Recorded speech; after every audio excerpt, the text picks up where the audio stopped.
Welcome back to another episode of our Healthy Communities podcast. I'm Dr. Phil Huang, Director of Dallas County Health and Human Services. And today we have a special treat. We're on the road in Dallas, and I get the privilege of talking to these four distinguished gentlemen in our community. And I'm going to start out. If you can introduce yourselves and we're going to say, what year were you born? We've talked about it before. It's not, you're good with that. But so people know sort of the experiences and things and have a context for what it was like and what years it was like when you were growing up. Okay, well, I'm Clark Willingham. I was born in Houston in 1944 while my father was in the Army. Moved to Denison, Texas, and then moved here to Dallas when I was in the second grade. Okay, great. I'm Charles Kite. I was born in a little town in Sweetwater, Texas in 1938. And I moved all over, lots of moves, lots of schools. Military, World War II impacted that. I'm David Carlock. I was born in Paris, Texas in 1942 and grew up in nearby Honey Grove in Fannin County. I've been in Dallas since 1970. My name is Joe McClendon. I was born in Ellis County in the city of Ennis in 1939 and came to Dallas to SMU in 1958. Great. Well, again, thank you all for being with us today, and really appreciate your giving us some of your time and talk about your own personal stories. And one of the things, and I had the opportunity to talk to you before, I wanted to hear from you some of your memories, maybe of what some of the childhood illnesses that you had and experienced growing up, or that your friends were, experiencing, because these are things maybe that we don't see as much in this day and age. So who wants to start?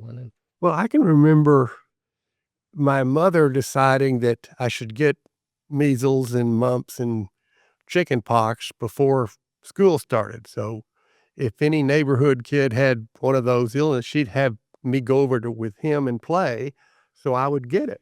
Mm-hmm. Because they were around. Those illnesses were measles, mumps, all of those. You knew kids that had it. Oh, yeah. Do you remember what it was like when you got it, or what the symptoms? They weren't terrible.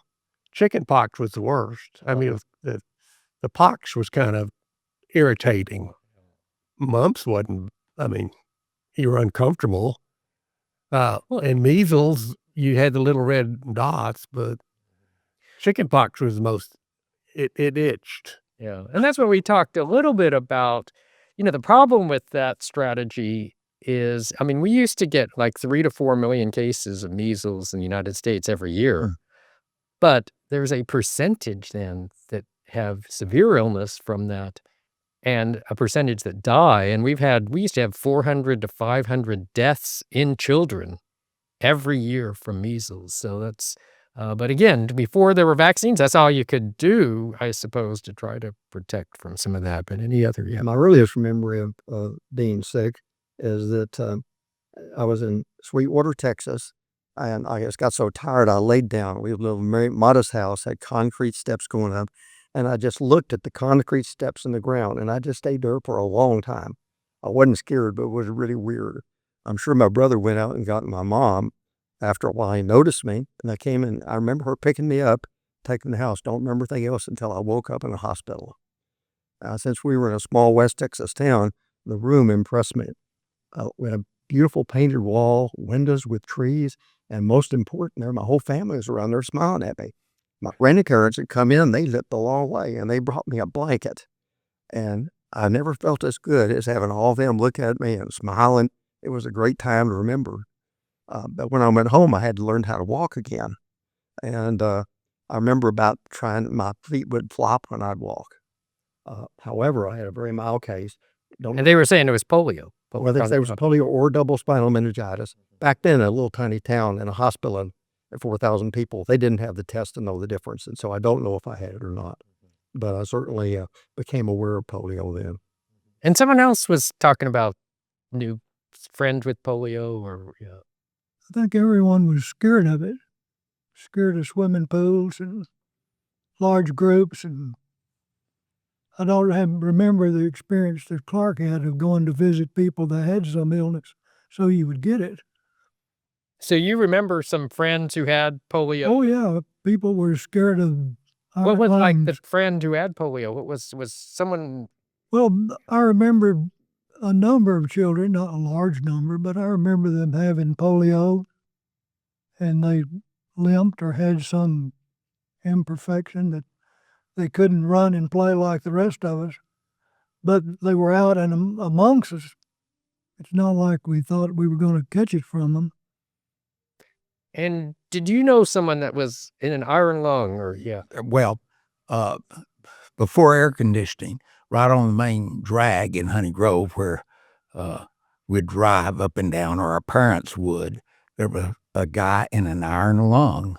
Of course, with the windows up and no shades in the summertime, you'd drive by and see that iron lung, which was pretty intimidating. So this was a young child that people. was in an iron lung? No, as an adult. Oh, and This was in the 50s. And later, but it was from polio. polio. I had the honor of being a partner to a real fine criminal lawyer named Vincent Perini from Abilene. And I didn't know, he had a limp, and I didn't know until the last few years that he had had polio in the mid-50s. And the older he got, the worse the limp became, and he finally wound up on those metal crutches prior to his death 2 years ago. And it really came back to haunt him. And I guess as you were talking about, I mean, these were illnesses, I guess, did everyone just expect to get these at some point? Or they did these parties and things just, I mean, but you talked about your parents were afraid to let you run outside or Oh something. yeah, Anyone else experience that or what Well, that was like? well, what I wanted, yes, it did, but I had a unique situation early on. Had a sister 5 years older, and we both got scarlet fever. And they separated us. We had paternal grandparents in a community called Dial, about 9 miles southeast Honey Grove. And I remember being out there and seeing the yellow quarantine sign on the front door when they left me there. And my sister stayed in town in Honey Grove. And I have enjoyed fairly good health since that day, and my parents always said it was because scarlet fever immunized me from other diseases. Whether that's true or not, I don't know. But you remember these quarantine signs on the doors? of the Yes. house. Was that very common? Were there houses yeah. that, yeah? So what, there'd be, say, this house is quarantined, don't come here? Right, just right. 8.5 by 11 sheet is quarantined and had some writing under it, and And that's when maybe someone in the house got one stick of them these, on the front door. one of these illnesses. Okay, that's something definitely we don't think about or talk about. Sure. That's really interesting. Were there times like when the schools or church activities or community events were canceled because of some of these? Yes. I they- remember school being let out because of a measles epidemic in the early 50s. Oh, really? Okay. Yeah, probably several days. Do you remember, did you get the measles with that or? I did not. The only thing I ever had after scarlet fever was the mumps. The mumps. Okay. And then, like, how did they care for the kids or people who got some of these illnesses? Is it just take care of them at home? And We just stayed home. I had measles, but we just stayed home. And depending on what your doctor was like, was the different treatments you got.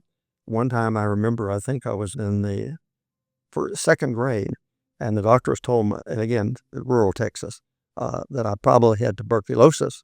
So I had to go on a bus to get there, and they're going to have to leave me there for a while. I found out I had an abscess tooth.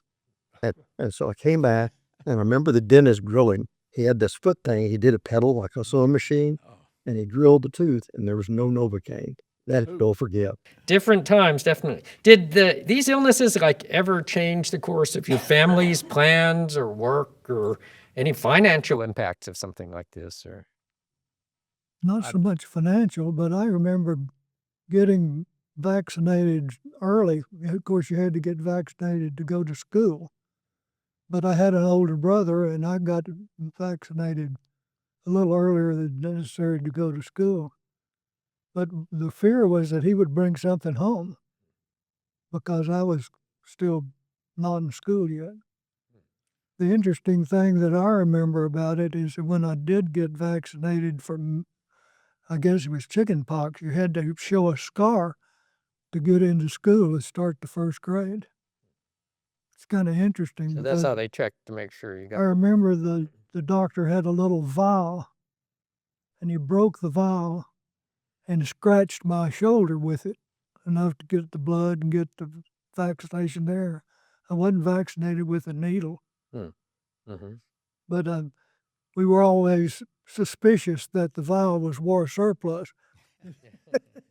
this, this is in 46, it was just after the war. Yeah, but- at least we're very early on Yeah. with these. I remember having to have vaccination in the spring before I started to first grade in the fall of 49, and I was so pleased to have that vaccination and have the Band-Aid over it because I was going to school. Yeah, were there big lines of people getting vaccines, or how did you just go to your doctor, or did they have big campaigns to get the kids vaccinated?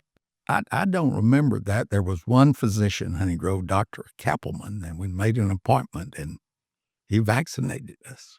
I remember that you had to show your scar on your shoulder because I was changing schools to get in. And what's interesting then, nobody thought that was a travesty of our rights. Everybody was glad to have those vaccinations.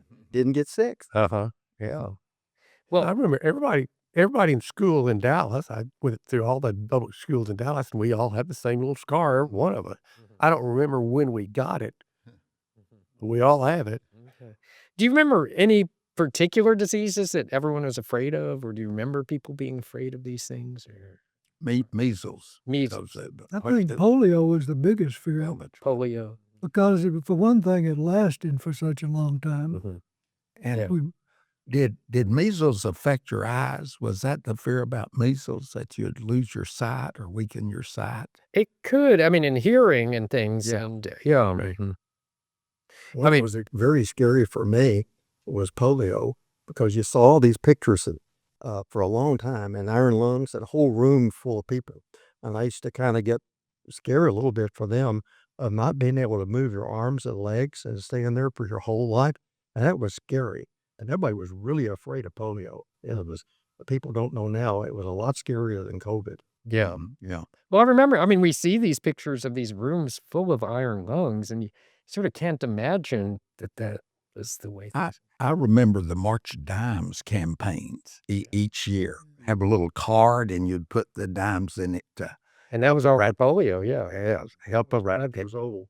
My daddy took me to downtown Sweetwater, the barber shop, made these great big posters with cutout places for dimes, and they got decorated with flags and everything. And he held me up and put a dime in one of those. And it was so impressive because at that day, a dime was a lot of money. It's about $1.50 now. We didn't have that many $1.50. And it was so impressive. And I didn't remember, I knew the March of Dimes, but what I really remember is seeing all those dimes. There were several posters, all those dimes up there. Yeah. But it lasted, until the early 60s when, March of Dimes, yeah, I think so. no, I mean, the vaccine for polio didn't really get pervasive until the Yeah, the Salk vaccine. 69, and 59 or 60. Right. Salk, and some of you talked about getting the sugar cubes first or whatever. That was in the 59 or 60. Yeah. You didn't start that in 46. Right. Again, some of these, they weren't around before while you all were kids. So that's what, I mean, again, I appreciate your sharing what it was like. I remember getting the cube. I was in college, and I remember I got it because it's symbolic. I don't remember who I was standing in line with. I think he had a cup, probably at the Student Union Center he got it. And the reason I didn't remember it, I was wondering, why don't I remember who I was with? I wasn't afraid of polio anymore. For some reason, I guess it had been a long time, that after I was in the age where, maybe in the third grade, I didn't worry about it anymore. And so therefore it was an anticlimax when they had the second one. The first one, though, was big news everywhere. Headlines, everybody talked about it. It was really a big deal. Yeah, I know. Again, imagine when they came out with that and it was a big deal. It's sort of like when we first got the COVID vaccine. And that's what I remember people like at Fair Park when there were people in tears telling us, "Thank you for this because I haven't been able to see my grandkids for a year," or something like that. And there was that appreciation, and then it becomes sort of forgotten and routine, and so that's sort of how some of these things go, but, um so, do you remember, like, any of the motions or things when people came ill with these, or was it, like, if you heard of someone getting some of these illnesses, did the parents talk about it, or was there sort of just fear or concern, or did that impact any of you? Well, I think the big fear probably for all of us was polio. We didn't have a swimming pool in Honey Grove, so parents had to drive us either to Paris or Commerce to go swimming. And, well, they had a good excuse that summer, for wouldn't take us They swimming. wouldn't take you swimming because of that fear. Might Yeah. catch polio from the water. Okay. And let's see, some of the you said you remember some of these, like, quarantine signs and things. Any other response of your communities or cities to any outbreaks or Everybody's talked about who had it, and it seemed to come in waves. If they had some close by, it got more attention. If your town had them or knew somebody. And then you talked about you remember when the vaccine became available. Any others, any other vaccine sort of was polio the big one that you remember? This was available. We were really saw it as something. I remember the glass thing they broke and scratched their arm with. That's for sure. Yeah, but it wasn't a big thing. Polio was virtually in mass, if you will. The normal vaccinations was individually with the doctor. So you're saying the polio, you got it en masse, like Yeah. big Everybody got a big line of kids that was when it first came out then. And so do you remember the sugar cube. the sugar? Do you remember your parents talking about that or anything? Any sort of relief? I Or remember the cube had when I had it, they had a cube and had a little drop on top of it. I guess that was the vaccine. Yeah. I don't remember that when they had the shots, although I'm sure my parents were conscientious. That occurred much earlier. I was in the 10th grade that happened versus the junior TCU. I don't remember the specifics of it. and was that mainly at school that occurred? Some of that. At school, I don't ever remember getting a shot at school. It was at school, or it was No, it was not at school. it was at the clinics, or who did that? The individual doctor, except for the polio. And they'd have, but a line of people. Oh yeah, big groups. Okay.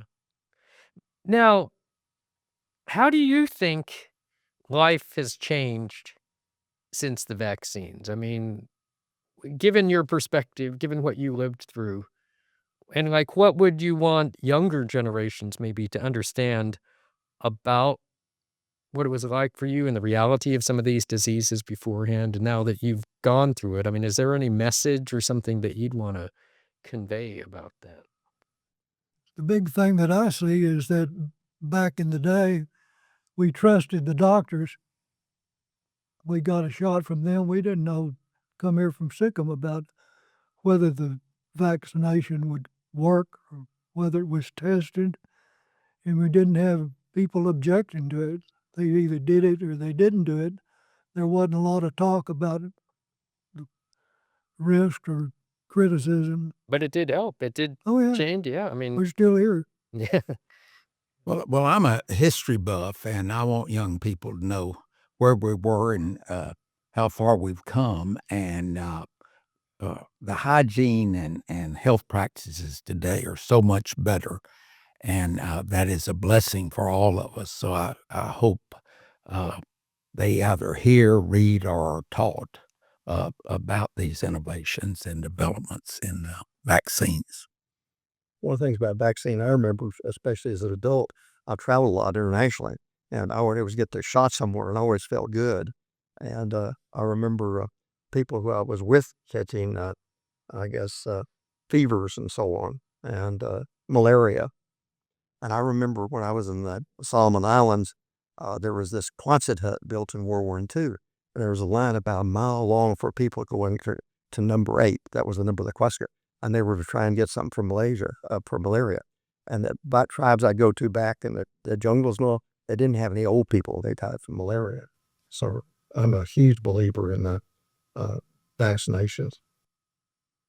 Well, I think today public health is such that it's just free. You get it. I went to CVS to get a prescription and got both shots free and a free car wash at Sam's. I mean, it's it it's a good system now. You don't have to. You don't need to go to a doctor and get a prescription and go. It's just available through the public, which I think is great. Yeah. Yeah, not only is it available, there is a system. There was no system back in Oh gosh, the right? 40s. Yeah. Well, so sort of in that context, I mean, any final thoughts or recommendations to the next generation about maybe how they should appreciate or think about, because we take it for granted. I mean, you're saying a big difference from how it was when you were growing up. Any final thoughts on not taking this for granted? I think the technology's impacted us a little bit because everybody hears in the lawsuits, we're so focused on the bad stuff. Oh, this person got sick from the vaccine. And they don't realize that how many people were saved. So in essence, highlighting that, I think, so it makes people afraid of vaccinations. It is total impact. Why it saves lives without a question. Anything else?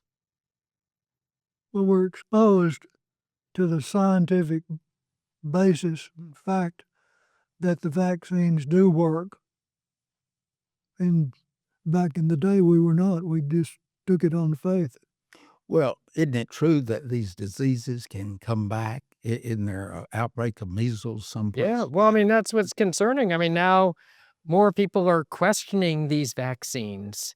And, the vaccination coverage rate, it protects everyone when everyone gets vaccinated. We have the herd immunity protection.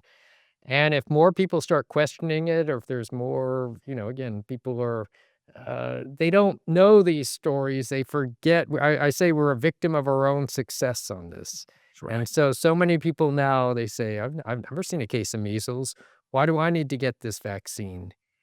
And it's exactly why, again, I appreciate your sharing these stories so people understand why it is so important. Yeah. I think there's something I see change, which is scary, is it's kind of we become polarized. If somebody's for it, somebody else is against it. And whether you take vaccines has become a political issue. And I can remember also that we're so divisive, again, having to do with media. I think the cell phones and all the Twitters go back and forth. I've had people during COVID who, and the whole town said not to take the vaccination because their minister told them not to. And of course, that was not our experience here. And they got agitated, you got vaccinated, you're doing wrong. And so it's become political. I don't understand how that happened.